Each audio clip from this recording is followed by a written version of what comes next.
Jhon Maxwell, y aquí está Jhon. Welcome, Jhon. Great to be with you, my friend. Thank you so much. Todos estamos a la expectativa de pasar esta hora juntos y escucharte. So we are eager to listen to you.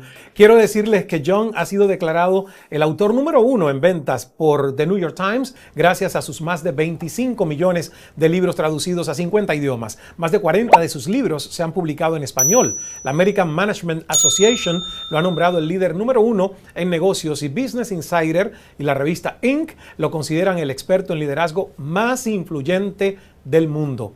Fundó 2 compañías y 2 organizaciones sin fines de lucro que han capacitado a más de 6 millones de líderes en los 196 países del mundo. Fue galardonado por la Luminary Leadership Network con el premio Madre Teresa por su liderazgo y paz global. ¡Wow! I want to be like you when I grow up. Cuando yo crezca, quiero ser como tú, Jhon. You will be, trust me. Plus, more. Jhon ha dado conferencias por todo el mundo. You speak to people all over the world every year, don't you? I sure do. In fact, this year I've been in Australia, Asia. I just came back from Europe. And I'm a traveling man. Y también das muchas conferencias en Latinoamérica. You speak a lot in Latin America too. Oh, I love Latin America. In fact, almost every country, and recently Guatemala and Paraguay. In fact, we're very excited because in Guatemala we're doing leadership roundtables, and we've seen almost 200,000 people go through leadership roundtables to be trained in leadership values. We're getting ready in a couple of months to launch Paraguay the same way. And we love Latin America. Beautiful, beautiful people. When God created people, He started it with Latinos. and He just said, it starts with perfect people and I go downhill from there. Oh, wow. Me encanta eso. ¿Por qué viajas tanto? Why do you travel that much? Well, I love adding value to people. I really want to help people overcome obstacles and really make the very most of their opportunities. And most of all, through that, reaching their potential. Y eso nos lleva justamente el alcanzar nuestro potencial al tema de este webinar de hoy, convirtiendo obstáculos en oportunidades. Yo quisiera preguntarle a Jhon, y aquí él está para respondernos, ¿por qué cree que los obstáculos y los problemas son tan difíciles para la gente? Well, we all have them. Yes. And they're just really a part of life. In fact, Sidney Harris said that when I hear somebody sigh, life is hard, I'm always tempted to ask, compared to what? I mean, life is difficult and everyone has problems. You've got problems. I have problems. We all have challenges and failure within our life. And so the question isn't, are we going to have challenges or are we going to fail? The question is, are you going to learn to, what I call, fail forward? Are you willing to learn how to turn those obstacles into opportunities? Wow. Todos queremos saber cómo se hace eso. How do you do that? Well, first of all, the temptation is for us to always focus on changing our circumstances. Don't do that. Focus on changing yourself. Most people focus on the outward and instead of working on the inward. And really what needs to be changed in our life is the way that we think. If we think correctly, everything else begins to come out correctly. Wow. Es decir, que el problema para la mayoría de las personas que no pueden superar obstáculos es cómo piensan. Entonces, la pregunta sería, si yo no pienso bien, ¿eso quiere decir que tengo algo malo? Well, no, although sometimes we think it is. You see, thinking really is a skill. It has to be learned. Ismael, for example, you've received a lot of awards for communication. I love to hear you speak personally. And yet, I'll bet you weren't born a communicator, were you? No. I kind of trained myself. Sure. And I started when I was 8. Yo comencé, como muchos de ustedes saben, cuando tenía 8 años nada más de edad en la radio. Y luego cuando tenía 15, comencé a hacer televisión. When I was only 15, I started doing TV. So I've been training myself for a long time. And I know another thing you've shared with me is that you've studied communicators. Yes. Other great communicators. Sí. See, I did that as myself. And so you really, what you had to do, Ismael, is you began working at getting better. I mean, we all have to work at getting better. And as I've studied successful people for over 40 years now, see, I've come to the conclusion that the greatest gap between successful people and unsuccessful people is how they think. Let me give you a story. My father, who is still alive by now, he's 94 years of age, and he's still works. But when he and Mom celebrated their 50th anniversary, our extended family, we all went to Hawaii. And one night, everybody else had gone to bed except Dad and me. And my father has always been a very positive thinker, adds value to people, encourages people. And I asked him, I said, Dad, have you always been positive? Have you always been this way? He said, no, son. He said, I was kind of born maybe with a melancholy and a little bit of a negative slant. But he said, I grew up in a little town. He said, we were all poor except 3 families. And those 3 families, he said, I did errands for them. I would come home from school and I'd change my clothes and I'd go to their homes and I just did errands and chores every evening. And he said, I would look at these families and I would ask myself, why are they so successful? And the rest of us are just not doing so well. He said, when I was a junior in high school, I came to this conclusion that those 3 families, their thinking was different than the rest of our thinking. And when he told me that story, I began to pull away for a moment and reflect. In fact, I went back to my room and I began to make a commitment to study how successful people think. But I learned 2 things that evening from my father, and that is, 1, successful people think differently, and 2, people can change the way that they think.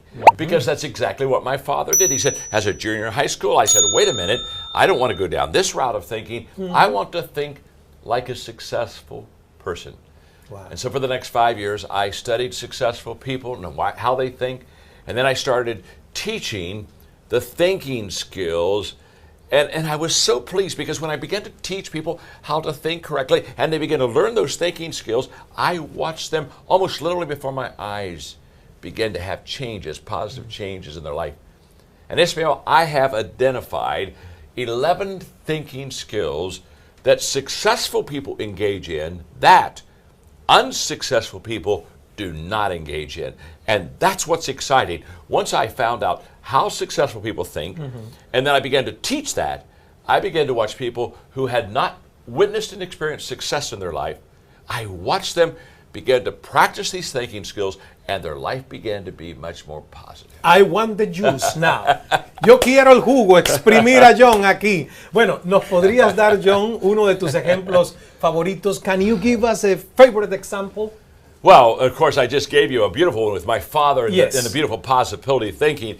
And as we were talking about possibility thinking, what he said to me was beautiful. He said, Jhon, possibility thinking make things seem more possible.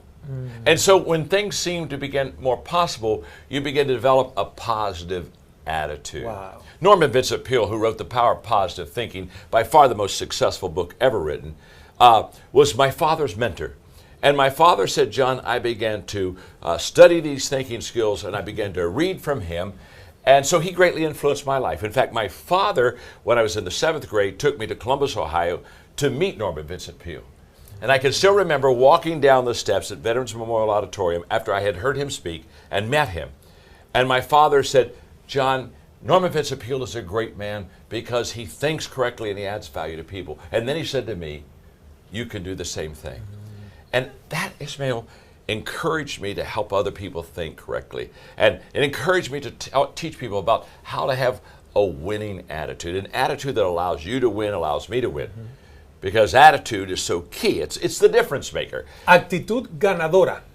Winning attitude. A winning attitude. That's Actitud ganadora. because you know as well as I, you can have a losing attitude. Yes. And if you have a losing attitude, guess what? You lose. But if you have a winning attitude, it changes your life. And so in my book, I wrote a book called The Winning Attitude. Mm-hmm. In my book, I say that the attitude is the advanced man of your true self. In other words, it goes kind of before you, and basically says, he's coming. You know, it's you almost feel a bad attitude before you hear it, a bad attitude. That's right. And the attitude, its root is inward, starts inside of us, but the fruit of it is outward. And it's either your best friend or it's your worst enemy. Mm-hmm. And it's more honest, it's more consistent about you and me than our words are, because our attitude is really how we think and how we feel. So it's your outward look based on past circumstances and experiences. It's what draws people to you if you have a good attitude, or as you know, Ismael, it's what repels people from you. And it's never content, never content until it's expressed. It's what I say, it's the librarian of your past, it's the speaker of your present, and it's the prophet of your future. Wow. Now, the key for all of us today to understand, and this is what excites me, this is what excites me about teaching you. Your attitude, my attitude, Ismael's attitude is a choice. It's a choice that we can make. Now, something so important in thinking correctly and having the right attitude is a choice. That's a beautiful thing.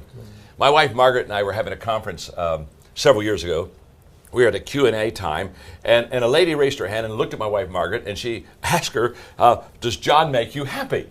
And of course, I think I'm a good husband, so I thought, oh, that's a good question. And then Margaret looked right back at her immediately and said, no, he doesn't make me happy.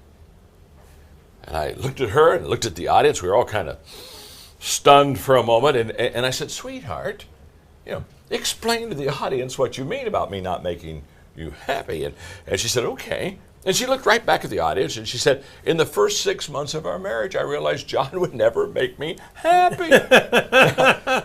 Ismael, we're going downhill very quickly. Yeah. And then she said, because for the first 6 months of our marriage, I expected him to make me happy. Oh. I made him responsible for my happiness. I was teaching school and he was working, and then I'd come home and say, we'll spend an evening together, and then he had an emergency and we couldn't have dinner, or I was grading papers and we couldn't get together as much. And she said, I kept saying, he'll make me happy, he'll make me happy, he'll make me happy. And then she said, 6 months in the marriage, she said, I realized that happiness, attitude is a choice. And the only person that can make me happy is me. And then she said, I love this, Ismael. She said, as soon as I took responsibility for my attitude, my happiness, she said, John has added immeasurably to my happiness. Wow. That was close. That was real close. And what was she saying? She was saying that attitude is a personal choice. And what I teach, and I'm so excited to be able to teach this to you, is what I teach is that you can make this choice, and this choice is the difference maker. And attitude's the difference in turning obstacles into opportunities.